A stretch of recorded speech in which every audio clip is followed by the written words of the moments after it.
Ta-da! Good morning. Good morning. Welcome to the Sun Dragon Sideshow. The Dear Becky and Lizzy edition. Because it's Thursday. I can't. Second half of the week, I can't keep track of what day it is. It's like I have to really seriously remind myself every day when I wake up. And sometimes twice or 3 times. Hi, I'm Rebecca. I'm the owner of Sun Dragon Art and Fiber in overcast, probably going to rain, one of those days, Brevard, North Carolina. I'm Liz. I'm the minion there. It's been spitting. Yeah. Rain off and on. It's not supposed to start like raining until this afternoon, like probably right before we Right when we're going to leave. Home. Of course. Yeah. Of course. The wind's going to blow and it's going to be, I mean, I was already off yesterday because I got home and I realized I had not put these into the product of the week. I'd only done, because we added these last minute yesterday, right? I'd only done the mallow because, brain. Anyway. Not mallow. Oh, gosh. The wizard. I'm wearing mallow. That's why. Da-da! I'm getting a little more wear out of my Lara Pullover, but no. The wizard is what is on sale this week. Watch yesterday's episode to find out more. Okay. So, I was already off. And then I have to regale you all with stories of how my night went. to explain why I'm calling wizard mallow and vice versa. And, yeah. So I was tired, but I made dinner. I made a lovely coconut curry chicken thing. I'm going to have leftovers for lunch today. And it was very fortuitous that not long after enjoying this lovely curry, I did my dishes early. Like, I must have known, because I was thinking, then I can just relax and knit, and it'll be fine. And a little after 9 o'clock, suddenly the house just stopped working. About the time I was like, hey, I'm going to bed. Yeah, it was, I was like, oh no, and I finished my row, and I'll tell you why in a second. And then I because when I lose power, I lose internet, and that's how I call people. I have Wi-Fi calling, and so I'm thinking, uh-oh, I probably can't even tell Liz that this happened. I probably can't even talk to Pam and see, I'm going to have to go start fixing things, and I saw a text from you saying you're going to bed, and I'm like, ooh, well, oh, man, should I even tell? But I needed someone to complain to, so... I'm sorry. Towards the second half of our text conversation, I'd lay there and I'd close my eyes, and then my phone would ring and I'd reply, and then I'd lay there and I'd close my eyes. Sorry. You're fine. I was like, my start of the night was my sister's birthday party was yesterday, and so Mom's like, oh, everybody should be done about 7:30. And I'm like, well, if I go to bed early, because I am we were both Wednesday death day. Yes. Wednesday death day tired. And so I sent Mom a text, hey, I'm heading to bed. Are y'all done yet? At 8:30, because they're an hour different. And Mom was like, oh, everybody's just wrapping up. Talk to you tomorrow. Mighty night, blah. And I was like, okay, awesome. Text Rebecca, I can't do the awake thing anymore. I'm going to go do the sleeping thing. And then my mom called because they got wrapped up. And then Rebecca goes, hey, my power went out. And I'm like, nobody can win. No. Well, and here's the crazy thing. Okay, so I'm noticing the camera angle is really low today, but we're not standing up. I can't. I've come too far. So here's the thing: is that the power went out except for 2 things in my house, which was just really weird. So at first I was thinking I blew a fuse, but that usually there's different chunks to the house with blown fuses, and this was everything, upstairs, downstairs, kitchen, fridge, everything, except for the light next to the couch, which is a freestanding light, which is plugged into a power cord. It's kind of daisy chained over to an outlet. So I was like, oh, maybe, 3 power strip. I think it's 2 extension cords to get me over to the wall. But I'm like, maybe that killed the whole house? Didn't sound right. And my dehumidifier in the kitchen area was glowing blue, like there was still power coming into it. And I was just like, but everything else, the TV died. Like I was watching TV, I was knitting. The TV's dead. I don't hear like the pet fountain running. I don't hear the fridge. Like you can tell everything else in the house is dead. Absolutely dead. And I was just like, this is weird. Like I felt like there was a ghost light in the house. Well, and or the house is possessed or something is how I felt. Yeah, and you were like, hey, check and see if anybody else has lost power in the area. Mm-hmm. And nothing was showing up yet. And so it was like, nope. And you have that one light going. So... Yeah, well, Liz is hinting at further down the story, which is fine. But since the one light was going, I figured it was just my house and something was wrong. So I did the normal adulting things to do.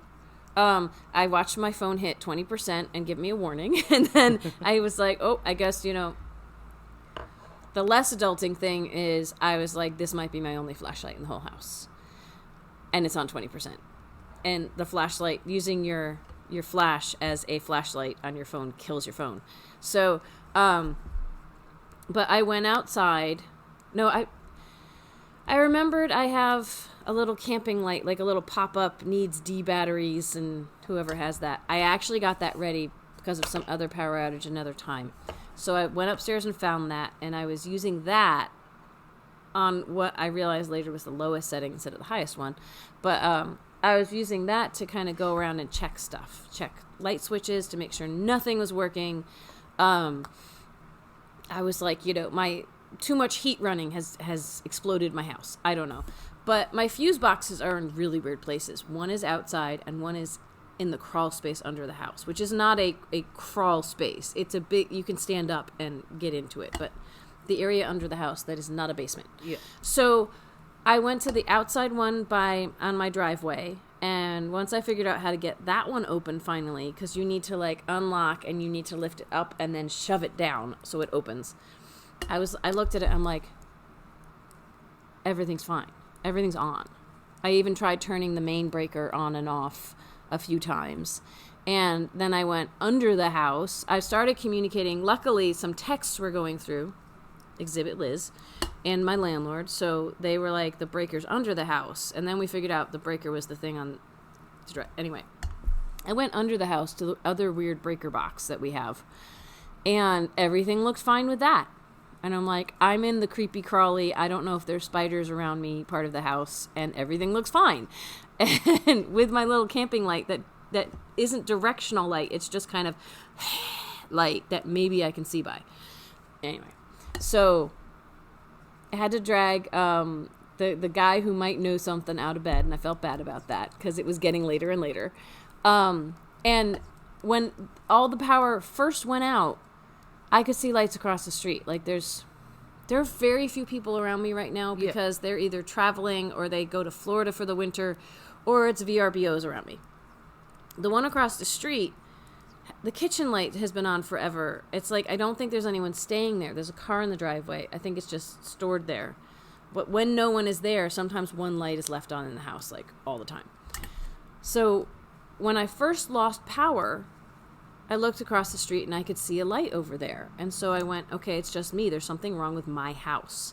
And later, as I'm starting to look around, it's like I can see lights in the distance, but nobody around me has lights on. Yeah. Some of that is because they're away. And so I couldn't tell. So as my landlord's coming over, Liz finds one person has reported a power. And here's the other thing. I can't report a power outage. I can text people. But internet connection and calling can't do it. So when my landlord arrived, I said, did you see any lights anywhere in the neighborhood? Because it's also, I live in a place with no street lights. So if everyone went to bed early, like, it would just be dark. But most people, even though we have an older group around me, doesn't mean everyone's in bed by 9. So if there's no lights on anywhere, he's like, well, I saw like one outdoor light on, but it could have been a solar light, that is still on because it collected sunlight during the day. And so we all figured that it was probably a bigger issue than just my house. But it really felt like with one, I still had a light on. Until I went to bed, I had one light on. It was so weird. And so my landlord reported it, and I heard back from my contact out where there was connection that at least 15 people had a problem. So it was wider, and I live in a pretty sparsely populated area. So it was a bigger problem than my house. I finally am getting to bed almost by 11 at this point, and I hear a truck go by. And again, I live in an area where any vehicle goes by. Like, the only other vehicle I'd seen for an hour and a half was my landlord's. So I look out, and it's maybe a power vehicle, but it's just kind of trolling the area. It's not doing anything. Both the report that Liz got and that my landlord got was that they were estimating that power would come back on at 1:45. Oddly specific, but hey. I woke up in the middle of the night because there was a light shining in my window from headlights from a power truck finally arriving. I look at my phone. It's exactly 1:45. Again, kind of creepy. But cool, but kind of creepy. They had to do some fiddling with probably the box that's right outside my house. And by 2:15, I had power in the house. Now, here's another part of this story. So this is getting a long story, but we'll, before I went to bed, I went, okay, there's a really good chance power is going to come on in the middle of the night. I'll try to make sure all my lights are off so that it's not like the house is suddenly blazing, because I'd been checking all the lights. I did pretty well. When the power came back on, my TV and my Roku came back on. So I started to hear like noises from downstairs because there wasn't really a way to officially by the remote turn my TV off. So my Roku rebooted and made little noises. But I figured if the TV came back on in the middle of the night, like it would just be on and it's fine. I wasn't expecting the Roku noises, but it was a welcome sound at that point. The light on the other end of the sofa that I've been kind of checking to see that was plugged into the same power strip but wasn't working. That was the only other light that came on. Like I have lights in my house that have switches in two places, so you can't tell whether it's down or up, that it's off. Yeah. So I guessed pretty well on most of those. One light was on and my TV came on. And, of course, the guys are still outside figuring out whatever they're figuring out. And I'm creeping around in my nightgown trying to, turn things off and go to bed. And, Or earlier, before the power came back on, I was creeping around with my little lamp, just kind of peeking and, it was an adventure. I'm hoping because my fridge stayed shut for 5 hours with power off that everything inside it is still okay. Yeah. It should be fun. So that was how my night went. And then the cat decided that we should be on a regular routine. So he woke me up at 4:45. And then... Sounds very Avi. Tried to get me up at 5 or 6. And I had set my alarm to 7. And then when it went off at 7, I said, I'm giving myself another half hour. So we'll see how today goes. And we could have disgruntled people returning things today too. So it's gonna be fun. So that's a story that I'm not sharing. But it's been a couple days. How are you doing? I hope you are doing okay or better than that. I mean, life could be a lot worse, right? It could be a lot worse, but that was just a comedy of errors last night.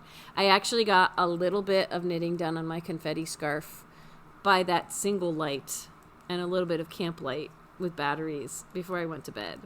Because once my landlord left, I was kind of buzzing, because all this craziness, and I'm crawling under the house, and I'd been...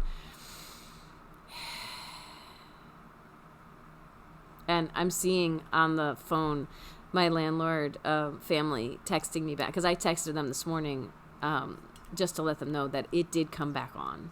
I kept them updated. So they know that all is right with the world again. And there's a reply waiting there for when I turn this off that, yay, I hope you got some sleep last night. I woke up at, I don't know, about 2:30. I feel like this is pointing towards me, but go ahead. I woke up at 2:30 and then... We were up at almost the same time. Yeah. We could have texted. Could have!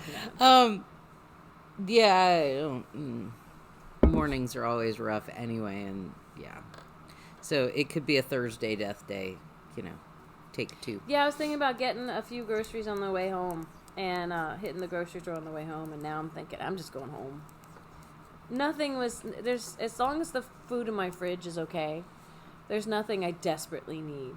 I mean, some yogurt, some breakfast food would be nice, but going home and crashing might be more important at this point. So we got one question that it wasn't specifically tagged as a Dear Becky and Lizzy, but because it had questions in it, an email had questions in it, and it was sent to Liz. What happens to those emails is we read them here. Yep. So, as best we can, and we address them as best we can. So, that's what we're going to do, right? Yep. Okay. And this one is a 3-parter, but I'll read the whole thing and then we can... then we'll dissect it. Hi, can you talk about how to knit sleeves 2 at a time? Also, I'm trying mohair, but I want to get one with the most yardage and not completely break the bank. Any ideas or help would be great. And lastly, is pima cotton good for baby blankets? You want to start with pima cotton first? Yeah, I want to run and get some, of our mohair, the options we have as well. Yeah. So, and maybe I can grab what pima cotton we have too. So, yeah. I'll start talking about pima cotton. We have had knitters use pima cotton for baby blankets. Yes. I see no reason why you couldn't. It's gorgeous machine washable cotton. Like, they use it for the knitted knockers because it's machine washable.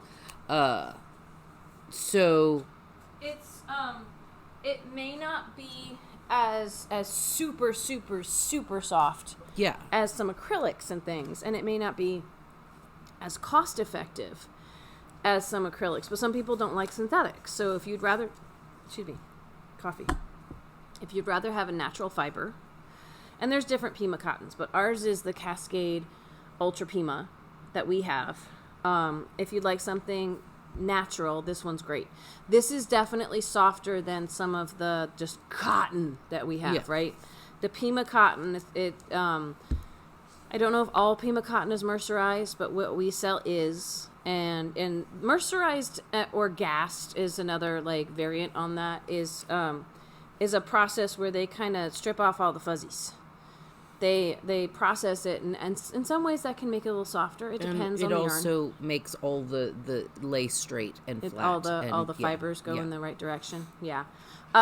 This is considered a DK for thickness, and there's 220 yards, and that might sound like it's short on yardage for what... This is last night. It might sound like that's...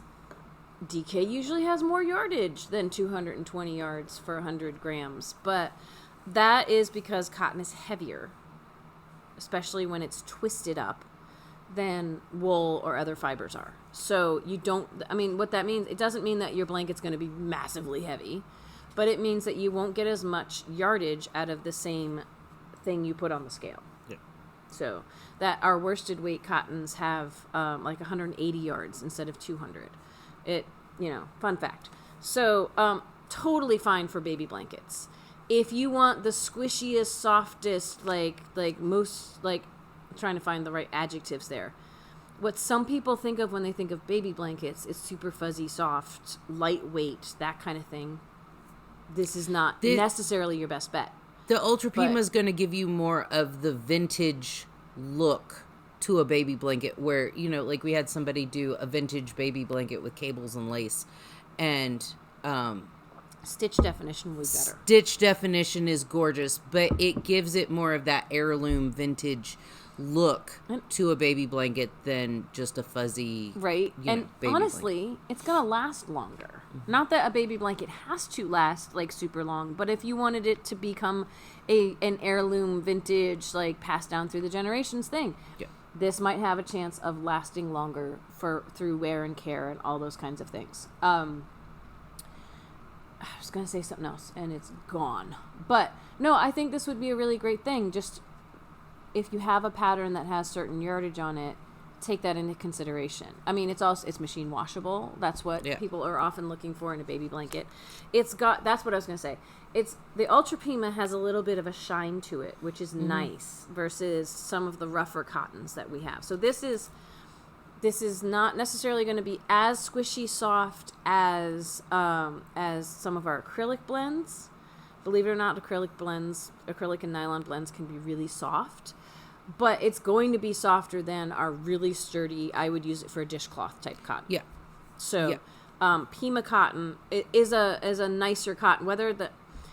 This is where my knowledge about cottons ends. Whether the Pima cotton is nicer because of the type of cotton it is or how it's manufactured, it's going to be better than the rough stuff, the Lily and Cream, the things you would use for washcloths and dishcloths. Definitely. So I wouldn't make a baby blanket myself out of like Lily and Cream, Sugar and Cream, the stuff that you use for more durable scrubbies. But Pima cotton is definitely going to be nicer and softer than that. Going backwards, mohair. So the thing about mohair and the cost effectiveness of it, the couple of things that I'll say are, you get what you pay for on one level. So if you find a more cost-effective mohair, it might not be as nice. And we only have certain things in the shop. Our sugar bush is definitely our most cost-effective per ball, but that company went out of business. They had a nice price point and a good quality product, and it was only like $10 a ball. But they went out of business, so I don't know if the two are related. Probably not. But this got like the other mohairs that we have. You will also find mohairs in twists, not at our shop. We have had people coming in looking for mohair, and we point them to our little balls and stuff, and they go, huh, because they'd seen the really fancy, like hand-dyed, like the hedgehog fibers.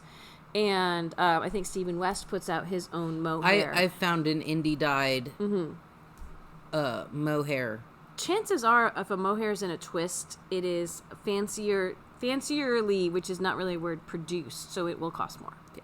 But it's also you got mohair from over at Silver Threads, yes, right? I did, and that was like hand dyed, and so I don't want to, like, when you're winding it, that becomes the problem. Is like in a cake, if you wind it too tight or whatever. I handballed that thing, and because it was 100 grams, so it's twice as much yardage as that.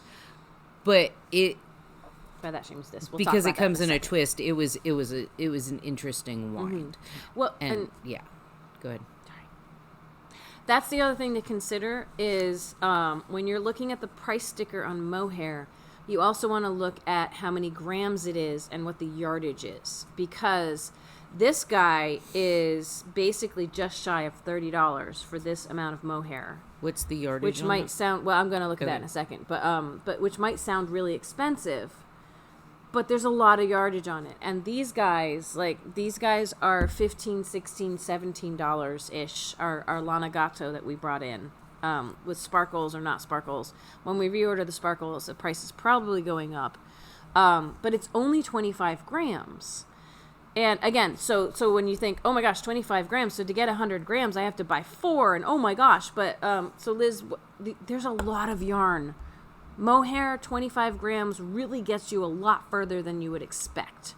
So, Liz is doing some math on this, or is at least going to talk about yardage. So big one, 375 meters for 50 grams. Which is like, add 10%, we're talking almost 400 yards. Yeah, almost. The sparkly one that we have is I just had it. Where did it go? It's in like the middle. Somewhere. I know. It is 230 yards or 210 meters for 25 grams. And this one we have for $29.95. The sparkly is $15.95 for... And like I said, the sparkly is probably going up the next time we order it. 210 meters. But that's where it is right now. The solids that we just got in are 212 meters for 25 grams, and we have those for $16.95. Which is like almost just shy of 250 yards. It's not quite that much, but does it say yards? 232 yards. Yeah. So, but if you think about that, if you're holding it with another yarn, like this, I held these kind of balls with a fingering weight yarn.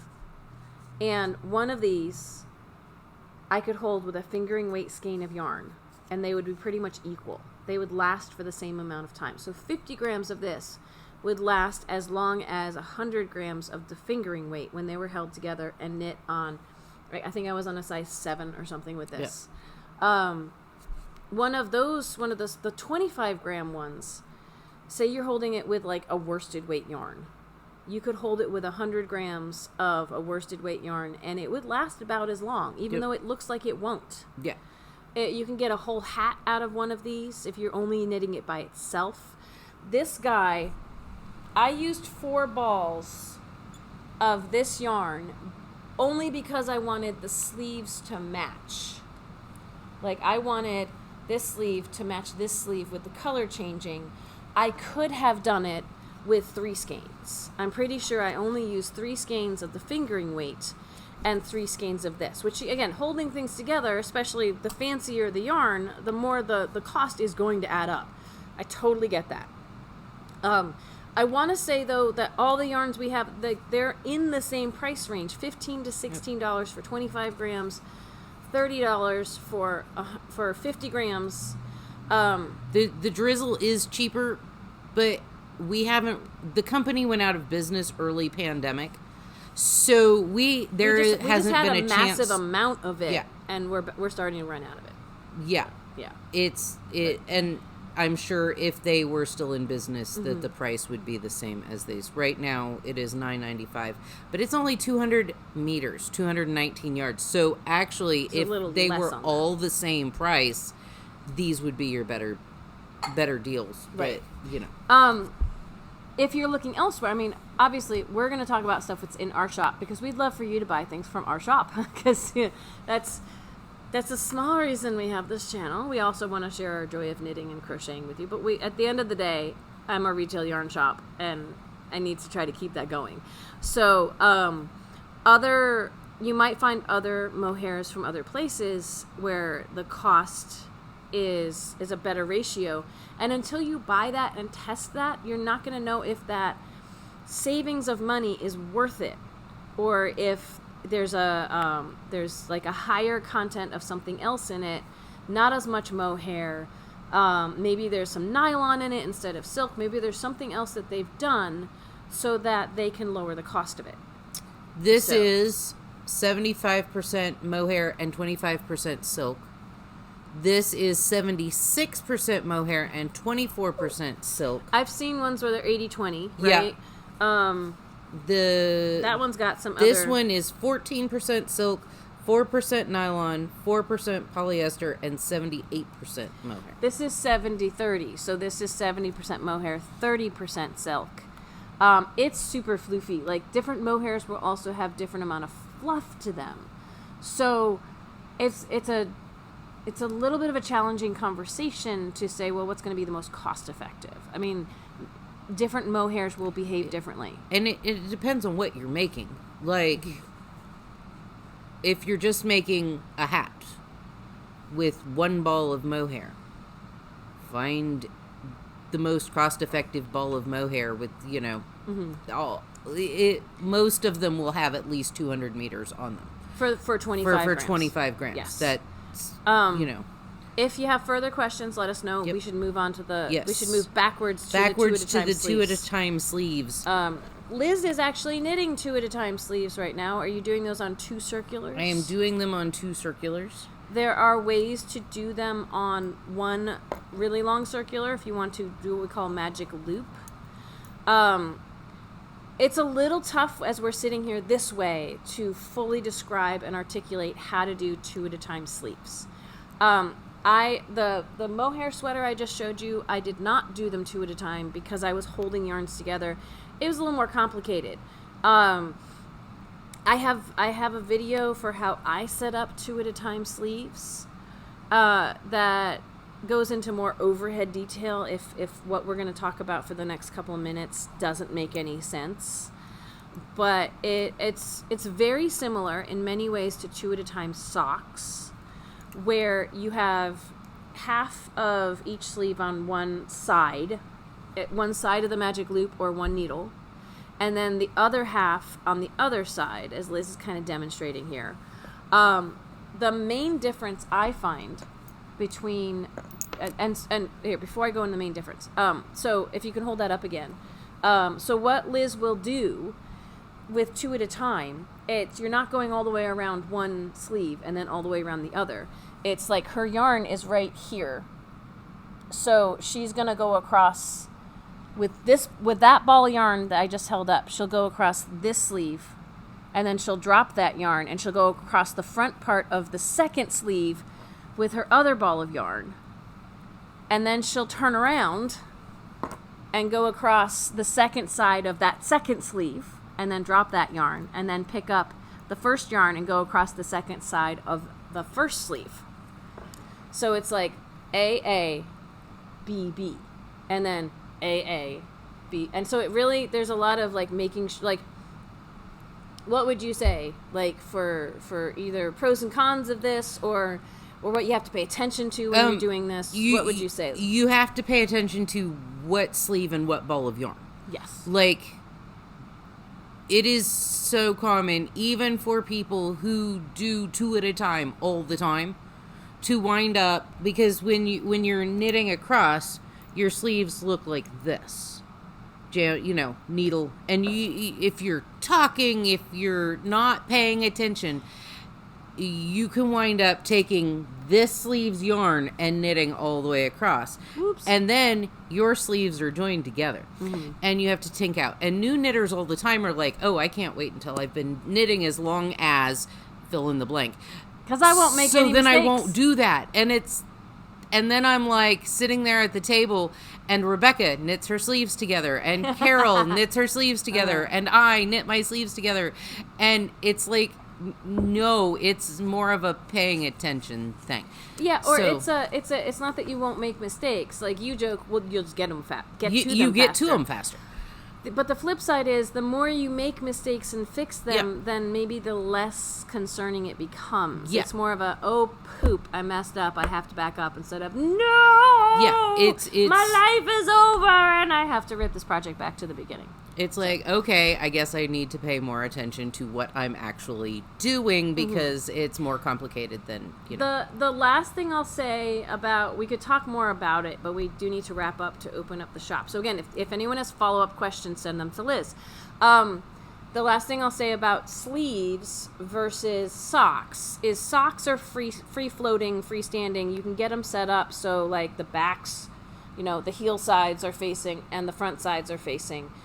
With sleeves, you have armpits, and like if you're doing a top down and you come back to them, if you just put them like, oh, I want to get half and half, there's a little bit more magic to, if you want to be going from the underarm up and then from the underarm up and then top down. There's a little bit more to setting them up. There's different ways to set them up. Depending on, hang on for 1 sec on that.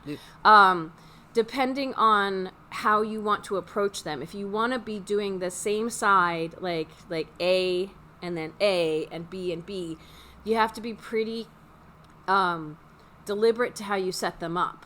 You can get it so it's like this and then that, and you can get them out of order, but then you just have to remember what side is what. You don't have to put them in the correct order to knit, but I think it helps personally. What were you going to say? Your video sets 2 at a time up at the same time, where you're picking up stitches and putting them on 2 at a time You're needles. picking up the underarms and you're getting the 2 at a time sleeves set up all at once. Yep. And that's not what you do. I take the first 2 rows of each sleeve by themselves.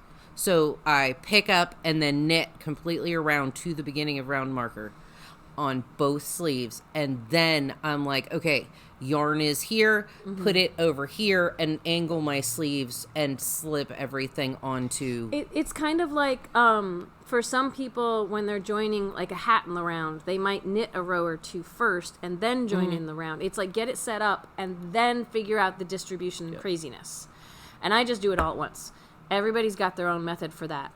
When you do that, do you do like 2 circulars, like half and half on one? I generally take a 9-inch, or not a 9-inch, smaller. a 16-inch circular. Okay. And do, just like you would do for 1 at a time sleeves, but I only do 2 rounds. And some of that though is dependent on I have a crap bigger, ton of needles. you have bigger sleeves. Yeah. Oh yeah. On bigger, like, so they might fit on a 16, depending on the sleeve you're doing. Sometimes that will work on a 16. Sometimes you might need something shorter. Yeah. But I know you like the bigger needles, bigger yarn. I like bigger needles, bigger yarn. So I have room to do that. So sometimes that'll work on a 16 to get it set up and then transfer to the longer needles. And that's going to take some trial and error for people who've never done it before. But I have a video if you wanted to go to the long 2 circulars right away. But you also could do something in between what we do. So.